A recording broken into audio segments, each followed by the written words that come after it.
Varicose వ్యాధితో బాధపడుతున్నారంట. తక్కువ ఖర్చుతో ట్రీట్మెంట్ కావాలి అనుకుంటే ఎవిస్ హాస్పిటల్ని సంప్రదించండి.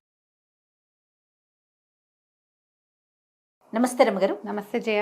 రమ్మగారు, మనకి రైటరు అడప చిరంజీవి గారిది వజ్రాల దీవి నుంచి మంచి మంచి స్టోరీస్ చెప్తా ఉన్నారు. ఇంకోటి ఏదైనా ఉందండి? వజ్రాల దీవిలోనే ఒక కథ ఉంది. మాట్లాడే కోతి మాయ తివాసి. కోతి మాట్లాడుతుంది, తివాసి మాయ తివాసి. బాగుంటుంది కథ. మీరు వజ్రాల దీవి పుస్తకం కనుక సంపాదిస్తే అందులోనే నేను చెప్పే కథ ఉంది. బ్రీఫ్గానే కథ చెప్తాం మనం. తప్పకుండా.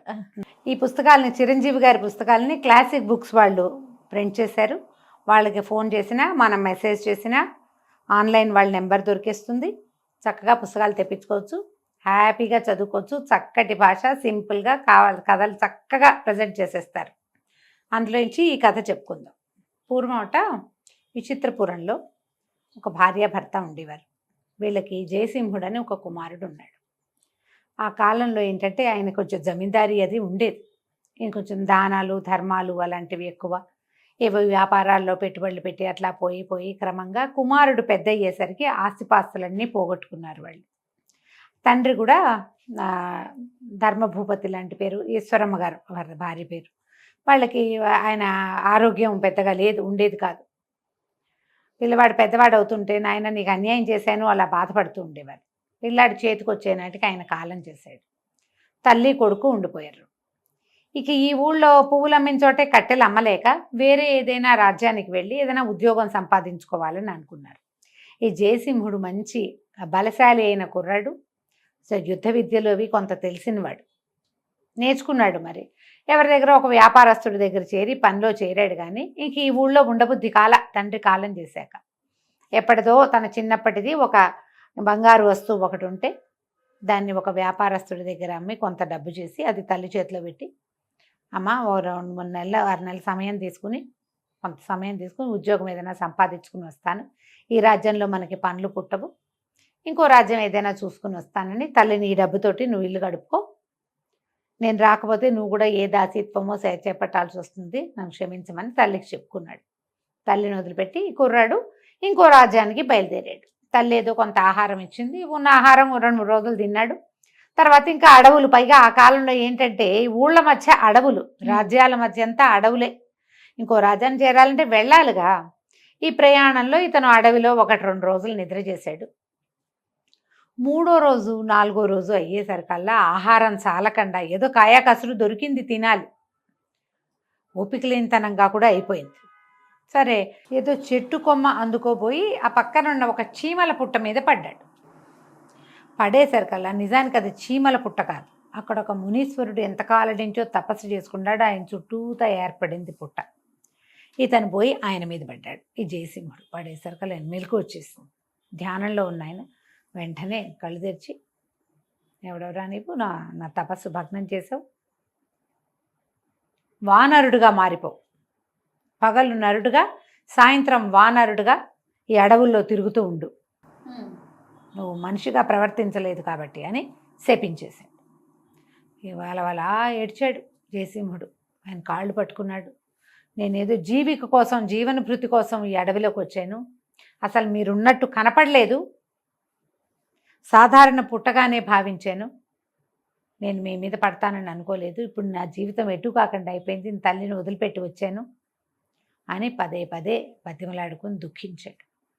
దుఃఖిస్తే ఈయన ఏమన్నాడు, ఈ శాపం మరల్చలేను, కాలాంతరంలో నీకు శాపం దానంతట అదే పోతుంది, పగలు మనిషిగా ఉంటావు, సాయంత్రం అయ్యేసరికి కోతికి వానరుడుగా మారిపోతావు నువ్వు, కాకపోతే నువ్వు వినగలవు, మాట్లాడగలవు, కోతి లాంటి ప్రవర్తన ఉండదు నీకు, మనిషిలాగానే ప్రవర్తిస్తావు కానీ కోతి అని చెప్పాడు. ఒక కొద్ది రోజులు అక్కడక్కడే తిరిగాడు. ఆ సమయంలో ఏమైందంటే ఇతను ఆ అడవిలోంచి తిరుగుతూ ఉండగా ఈయనకి ఒక స్వామీజీ కనపడ్డాడు. ఈ అడవిలో ఉంటూ పరమేశ్వరుని ధ్యానించుకోమని చెప్పి వెళ్ళిపోయాడు ఆయన. ఇతను ఇక్కడే ఉండిపోయాడు అడవిలోనే. ఏదో దొరుకుతుంది అవకాశం.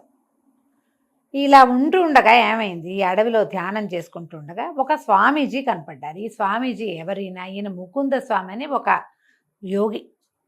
ఆయన ఎంతకాలమో తపస్సు చేసుకుని ఆయనకి తీర్థయాత్రలు చేయాలని సంకల్పం కలిగి తన తపశ్శక్తితోటి ఒక మాయ తివాసిని చేసుకున్నారు. భగవంతుడి ప్రసాదంగా ఆయనకి లభించింది. ఆ తివాసి మీద ఎక్కి ఆయన మొత్తం అన్ని క్షేత్రాలు తిరిగారు. తిరిగి ఇటువైపు వస్తుంటే ఆ అడవిలో పైనుంచి ఆయనకి ఏం కనపడింది? ఆకాశ మార్గాన్ని ప్రయాణిస్తుంది ఆ తివాసి. ధ్యానం చేస్తున్న కోతి కనపడింది. ఆయన ఆశ్చర్యపోయి కిందకు వచ్చి ఇతన్ని పలకరించాడు. ఎవరినైనా నువ్వు కోతి ఈ రూపంలో ఉన్నావు అని అడిగేసరికల్లా అప్పుడు ఈ జయసింహుడు తన కథ అంతా చెప్పాడు. నేను ఇట్లా పగలు మనిషిగా ఉంటాను, సాయంకాలం కోతిగా మారుతున్నాను, కాలాంతరంలో ఎప్పుడూ నాకు ఇది పోతుంది, అప్పటిదాకా పరమేశ్వరుడు ధ్యానం చేయమన్నారంటే పరమేశ్వరుడే నన్ను ఇక్కడికి రప్పించాడు, నాయన ఈ తివాసి తీసుకో, నువ్వు దీన్ని వాడుకో, నీ దగ్గర ఉంచు అని చెప్పి ఆయన తివాసిని ఈ కోతి స్వరూపంలో ఉన్న అబ్బాయికి ఇచ్చాడు. పగలల్లా ఇతను ఆ తివాసి మీద ఎటైనా తిరగచ్చు, మనిషి రూపంలో ఉంటుంది. కోతిగా మారినప్పుడు దాన్ని దాచిపెట్టుకోవచ్చు. అతని మాట వింటుంది. ఈ తివాసి వేరే వాళ్ళు ఎవరు ఎక్కలేరు, దొంగిలించలేరు. ఎందుకంటే ఈయన తివాసిని మన చెట్టుకొమ్మల్లోనూ అక్కడ పెట్టి ఎక్కడికైనా వెళ్తే ఆ తివాసి బ్రహ్మరాక్షసిగా మారి వాళ్ళని భయపెడుతుంది, జనాలు ఎవరన్నా దాన్ని ముట్టుకుంటే. ఇతడికి తప్ప ఇంకెవరికి ఇది పనిచేయదు, వాళ్ళకి తివాసీలాగా కూడా కనపడుతుంది అని ఒక వరంలాగా ఈ తివాసీని జయసింహుడికి అప్పచెప్పాడు. ఇతను అడవిలో తిరుగుతూ ఉండగా ఒక అమ్మాయిని కొంతమంది వీళ్ళు దుండగులు పట్టుకున్నది కనపడింది. వీళ్ళేమిటి బందిపోటు దొంగలు ఒక అమ్మాయిని పట్టుకున్నారు, ఒక రాజకుమార్తెని. అమ్మాయికి ఏంటంటే వివాహం సమయంలో ఎత్తుకొచ్చేసారు. పెళ్లికూతురు గుంపు వెళ్తుంటే వీళ్ళు పట్టుకున్నారు దొంగలు. ఇప్పుడు ముందంతా నగలు గీగలు తీసేసుకుని తర్వాత అమ్మాయి బాగుంది కదా, మాలో ఎవరో ఒకరిని పెళ్లి చేసుకోమని ఆ పిల్లని బలవంత పెడుతున్న సమయానికి ఇతను అక్కడికి వెళ్ళాడు. తివాసిని చెట్టు మీద పెట్టి అతను పిలిస్తే వస్తుంది. వెళ్ళి నేను మీకు ఇది చెప్తాను, న్యాయం చెప్తాను, నలుగురు ఉన్నారు కదా, ఎవరో ఒకళ్ళు పెళ్లి చేసుకోవాలి ఈ అమ్మాయిని, ఇప్పుడు నేను ఇక్కడే నుంచుంటా, మీరు ఆ చెట్టు మీద ఉన్న ఆ పువ్వు ఎవరు ముందు కోసుకొస్తే వాళ్ళు ఈ పిల్లని పెళ్లి చేసుకుందరు. కానీ వాళ్ళ మధ్యలో జడ్జి పోస్టు వహించి తను నిలబడి వాళ్ళు నలుగురిని పరిగెత్తనిచ్చి తివాసిని పిలిచి ఈ అమ్మాయిని తివాసి మీద ఎక్కించి తీసుకెళ్ళి తండ్రికి అప్పచెప్పాడు.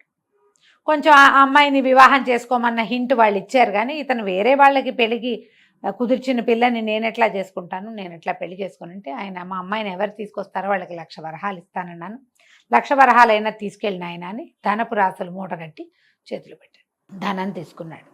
మరి డబ్బు వచ్చింది, ఇప్పుడు తల్లిని తీసుకెళ్ళచ్చు. అక్కడి నుంచి ఏం చేశాడు, తివాసీతో సహా తన ఊరు వెళ్ళిపోయి ధనాన్ని ఓ పక్కన దాచిపెట్టి తల్లికి అది కనపడకుండా ఓ బండి ఎక్కి ఊళ్ళోకి వెళ్ళినట్టు వెళ్ళి తల్లిని వెంబడి పెట్టుకుని తీసుకొచ్చి ఈ ఊరు తీసుకొచ్చుకున్నాడు. వేరే ఊరికి మారిపోయారనమాట, ఆ ఊళ్ళో ఉండకుండా ఈ కొత్త ఊర్లోకి ప్రవేశించారు. వీళ్ళు వెళ్ళిన నగరం మహేంద్ర నగరం. దానికి రుద్రసేనుడని ఒక రాజు ఉన్నాడు. ఆయన కొంచెం అంత మంచి రాజుగా పేరున్నవాడు కాదు.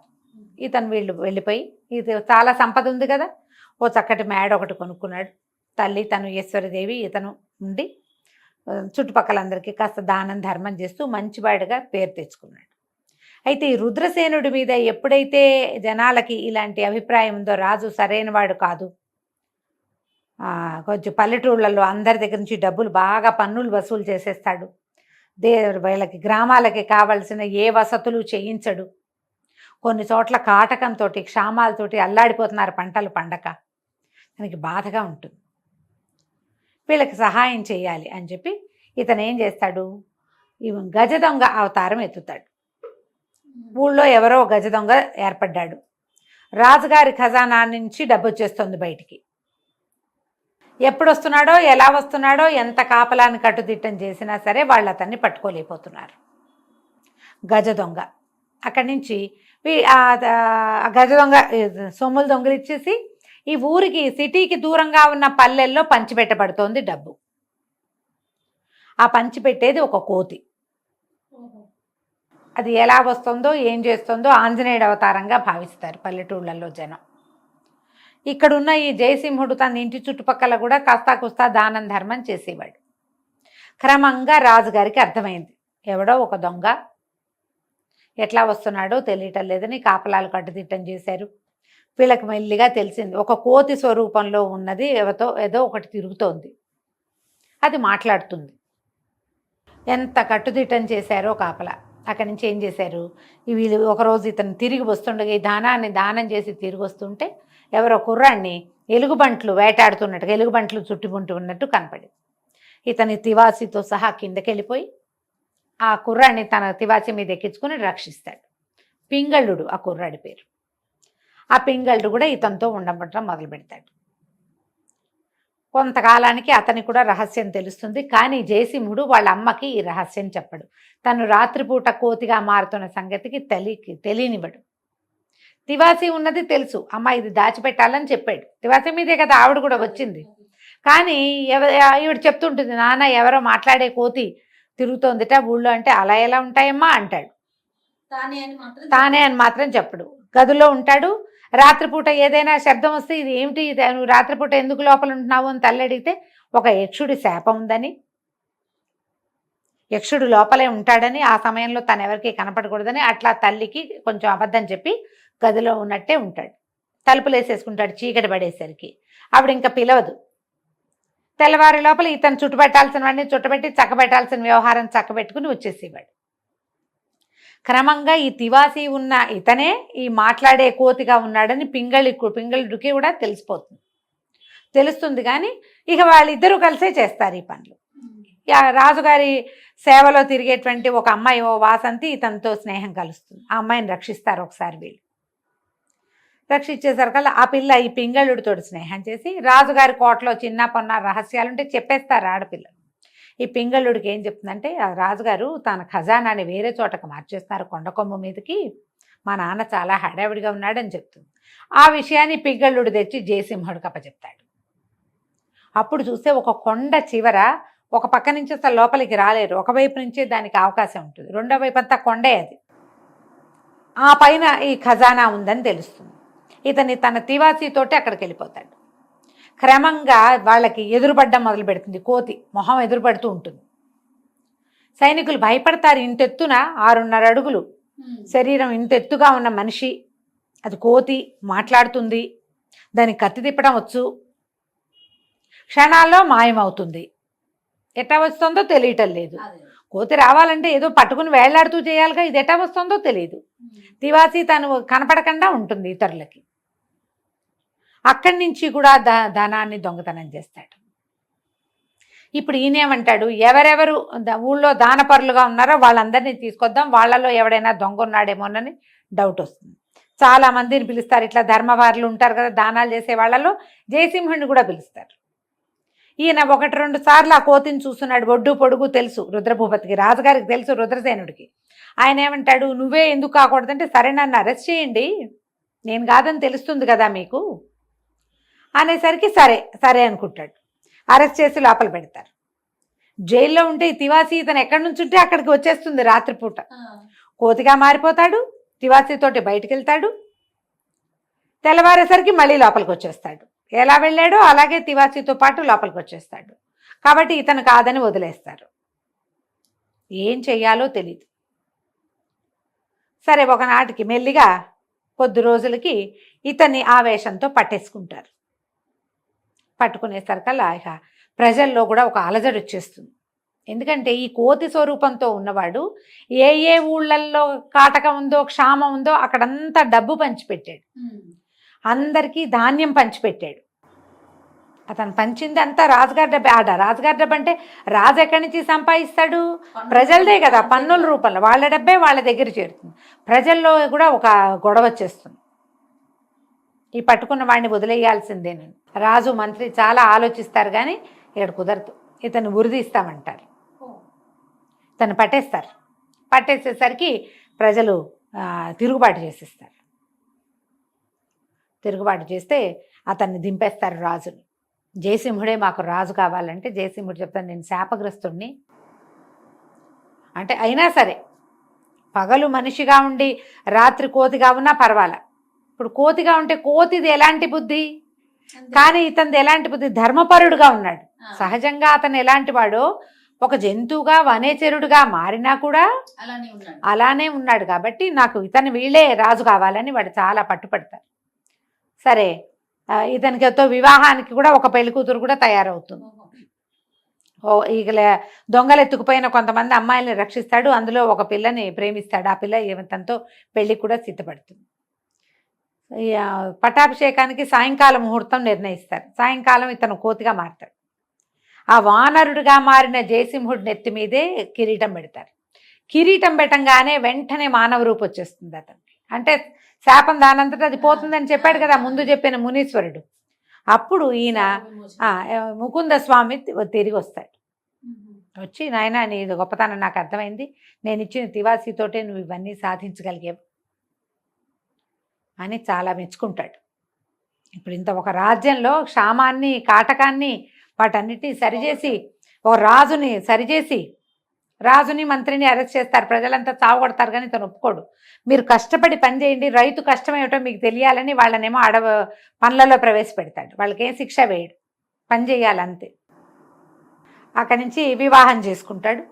ఆయన ఏం చెప్తాడంటే తివాసీని నీ దగ్గరే ఉంచు, పూజామందిరంలో భద్రపరచు, నీకు ఇప్పుడు నీ జీవితానికి దాని అవసరం లేదు, ఎప్పుడైనా అవసరపడితే తప్పకుండా వాడుకో, అది నీతో పాటే ఉంటుందని చెప్పి ఆ తివాసీని అతనికే అప్పచెప్పేస్తాడు. ఆయన తీసుకెళ్ళాడు ముకుంద స్వామి. తర్వాత కొంతకాలం హాయిగా ఉంటారు. పింగళుడిని కూడా స్నేహితుడు ఉన్నాడుగా, అతన్ని కూడా ఒక చిన్న మంత్రిని చేస్తాడు, వివాహం చేస్తాడు, కలిసి ఉంటారు హాయిగా.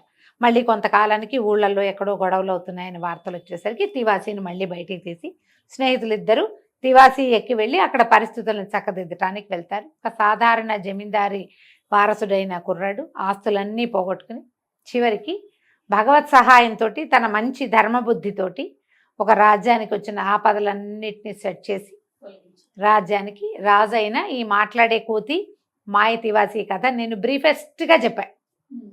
మీరు ఎలాబరేట్గా చదువుకోవచ్చు. క్లాసిక్ బుక్స్ నుంచి వజ్రాల దేవి పుస్తకం తెప్పించుకోండి, మీకు అందులో 5-6 కథలు ఉంటాయి. చాలా మంచి కథలు అన్నీ చక్కగా చదువుకోవచ్చు, పిల్లలకి చెప్పచ్చు, తప్పకుండా బ్రహ్మాండంగా ఉంటాయి. కథ కంచికి మనం ఇంటికి. చాలా బాగుంది రమ్మగారు. నమస్తే. నమస్తే.